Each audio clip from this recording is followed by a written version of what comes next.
Nagbabalik po ang inyong UFL dito sa University of Makati Football Field. As you can see, beautiful skies for a beautiful football day as Team Socceroo is leading 1-0 kontra sa Diliman FC. It was a phenomenal goal galing kay Romeo Rodriguez in the 10th minute. Yellow card para kay Jay Eusebio. At pagkatapos ng goal na yun, they really took a step back, played defense, and really relied on Jay Avellana. And you know very well that Team Soccer didn't just play purely defense. They took advantage of passing errors and created those counter-attacks. And they had some close calls as well. And, it given Tyron Caballas some scary moments. Tignan mo naman yung mga save ni Jay Avellana, stopping that shot from Andoni Santos. At ito naman, once again, stopping Andoni Santos. It was just been a great game for the man in goal, Jay Avellana. At sinabi natin sa umpisa ng telecast natin that he would have to take a lot of pressure from Jay Eusebio, Andoni Santos, Ariel Zerudo. And he has stepped up and he was able to manage the defense very well. And you could see in terms of shots on goal, only 12, a lot of 12 shots on goal. 12 shots, 9 on goal. For Diliman, and that means 9 saves para kay Jay Avellana.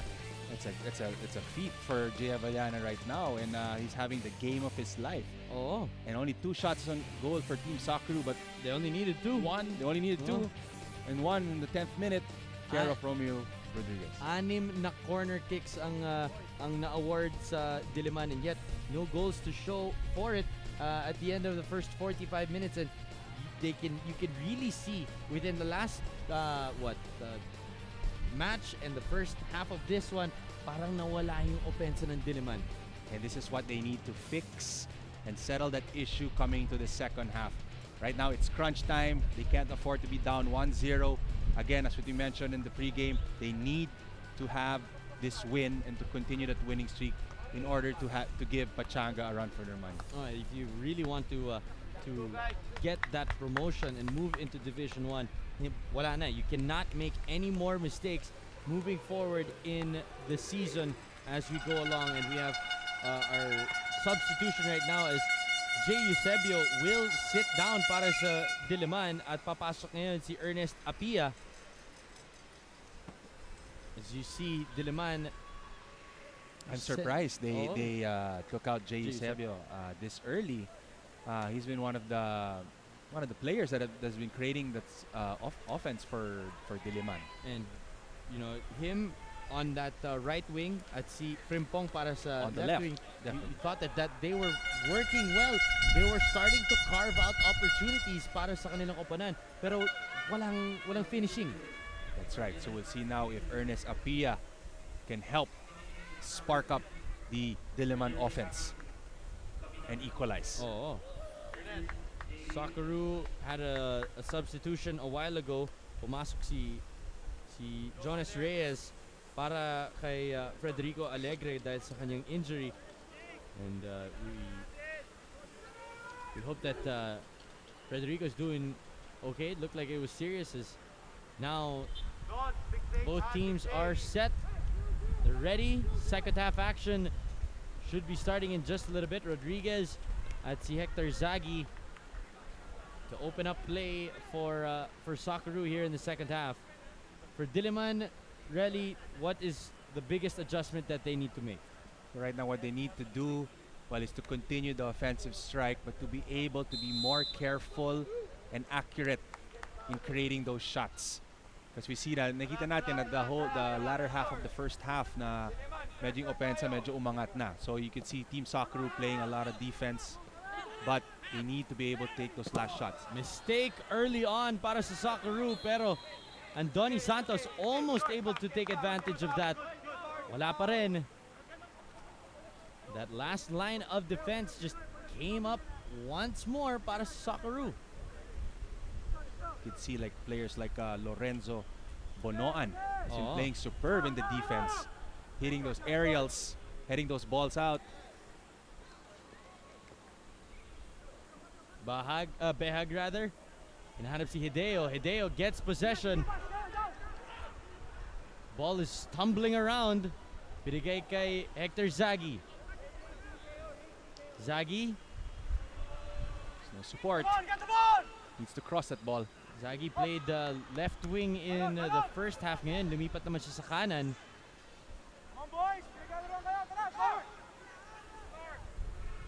Ball is kicked out of bounds. Throw in po para sa koponan ng Socceroo. So nakita natin Team Socceroo this early on in the second half, hoping to get a second goal to take a firm hold on that lead. And you can't blame them.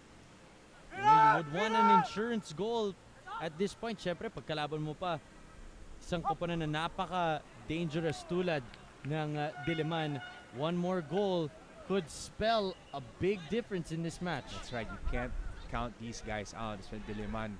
You know, with that winning attitude and the pressure that they put on, they need to score. Socceroo needs to score another goal. Tampani finds Reyes. There's a cross and they were looking for a handball. Walang binigay, and now attacking on the other end is Apia. Hinahanap si Ariel Zerudo.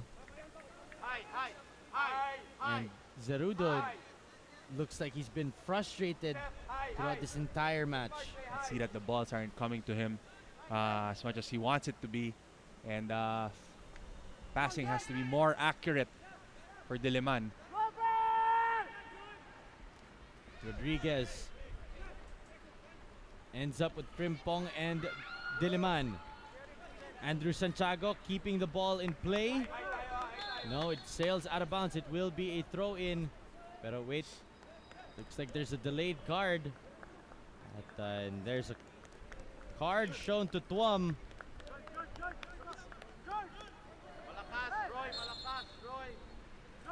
Could have been complaining a lot there. So that's caution for Tuam. Silang dalawa ni Frimpong have been teaming up well in that midfield, pero yun nga, yung facility ng yung that facilitation of that ball para kay Ariel Zerudo, para kay Andoni Santos, parang wala masyado eh. Exactly, makita natin na medyo flaky yung mga through passes nila, or even just those lob passes to them. It's just a little too strong or a little too not too direct. Roy sending it into the midfield. Hinahanap si Tuam.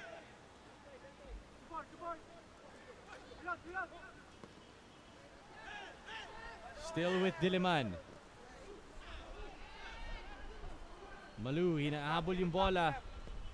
Cleared out again by Socceroo. Santiago, lilipat naman ngayon. Nasa gitna na ng pitch. Malu. Zaghi and Rodriguez. Nagbabanggaan na yung mga players dito.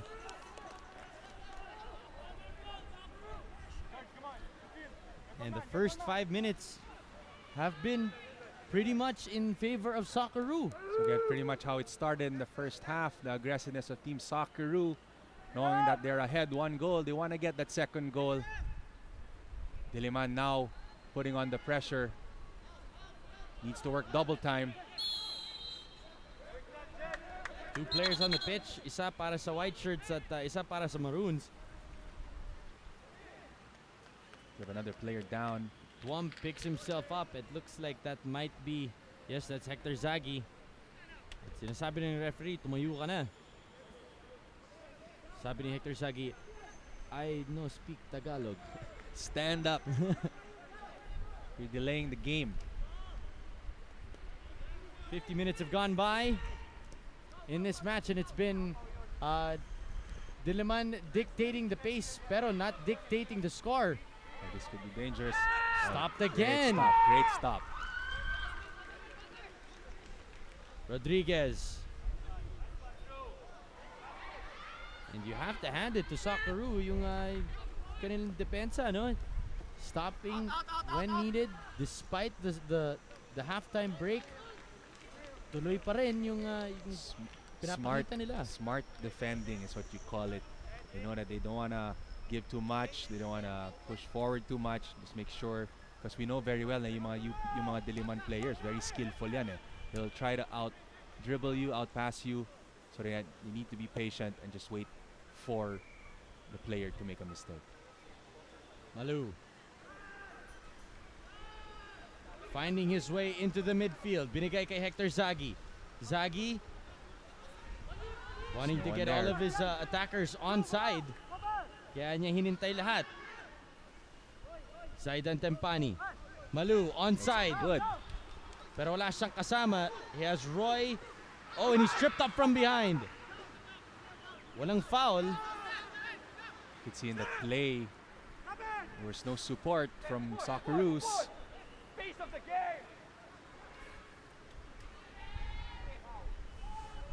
There's another push, and that is a foul, and looks like a card is being brought out. Yes, foul and a card shown to Silva.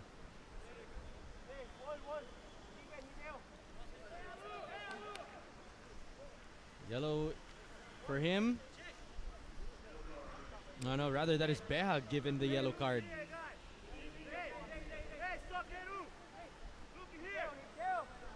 So Diliman given a free kick. Set piece para sa kanila. Could we find an equalizer here? Oh, there's a header. There was a push. You see the push. There was a foul. Roy, pinituan ng foul doon. So it will go back to Socceroo. And if you were Socceroo, you would want to slow down the pace of the game right now. Medyo bumibilis na para sa Diliman eh. Nakita natin ngayon, Diliman right now is working double time. They're rushing right now to try and get that equalizer. So what do? For Team Socceroo, just slow it down, frustrate the offense, and try to score another goal. Zagi linipat na naman sa left wing. Malu.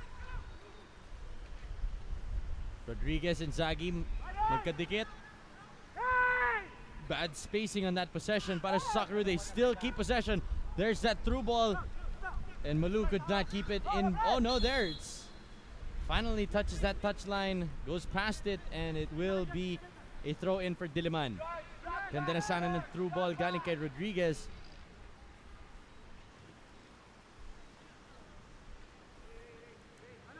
Apia.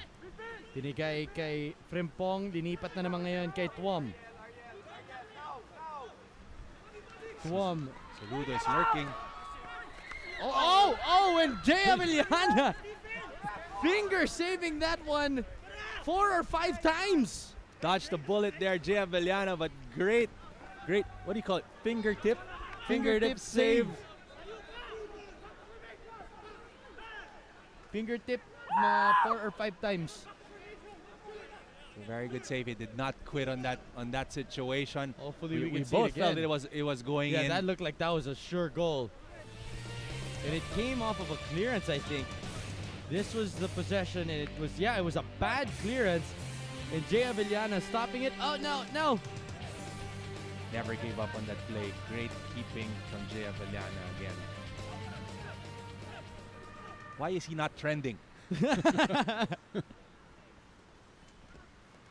Mukhang hindi siya gumimik kagabi, kaya ngayon, mamaya. Hindi siya hindi siya gumimik, kaya hindi alam ng mga kaibigan niya na naglalaro siya ngayon. Great pass. Oh, and Avellana. Oh, that is. He let go. Yeah, he let go of the ball. He let go. That could be a card. Andoni Santos and Ariel Zerudo were right there. Kung hindi pinigilan ni Jay Avellana, that could have been a goal. Pero, tignan natin ulit. How far out of the box was he? You can't see the line from here. That looked good to me. Given the yellow card. The yellow. But it was a very, very questionable call. He knew very well that he was coming out of the box, so he was able